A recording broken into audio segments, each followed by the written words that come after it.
10 kelebihan jantung pisang untuk kesihatan yang ramai tidak tahu. Jom tonton video ni sampai habis. Jantung pisang adalah merupakan bunga pisang yang akan bertukar menjadi buah pisang apabila matang. Jantung pisang ada dijual di pasar-pasar untuk dijadikan ulam oleh masyarakat Melayu. Ia dicelur sebelum dihidangkan untuk dimakan bersama sambal belacan. Jantung pisang memberikan kesan rasa kenyang lebih lama berbanding nasi putih kerana memiliki serat yang tinggi. Bahan flavonoids dalam jantung pisang berfungsi sebagai anti-radikal mampu memperbaiki sel-sel yang dirosakkan oleh radikal bebas dalam badan. Baiklah, tanpa membuang masa, di sini kami kongsikan 10 kelebihan jantung pisang. Pertama, mengurangkan risiko serangan strok. Kedua, mencegah pembentukan lapisan lemak dalam arteri.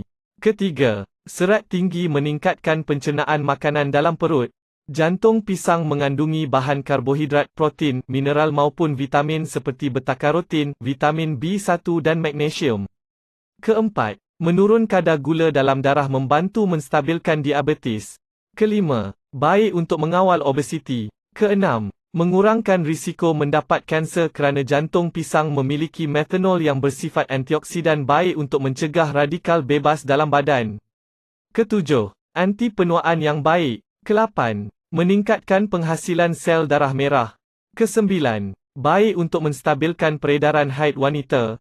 Dan yang terakhir sekali, membantu mengelakkan jangkitan penyakit. Jantung pisang mengandungi zat besi yang amat berguna untuk pembentukan hemoglobin dalam darah. Hemoglobin yang mencukupi berupaya membawa oksigen mencukupi ke seluruh anggota badan. Jantung pisang membantu menstabilkan hormon progesteron, seterusnya mengurangkan kesakitan ketika haid dan jumlah pengeluaran darah haid.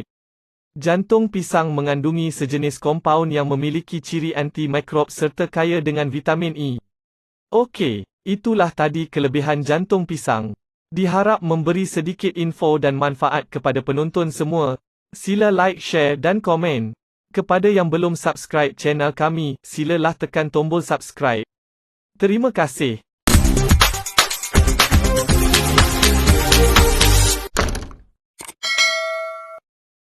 Share.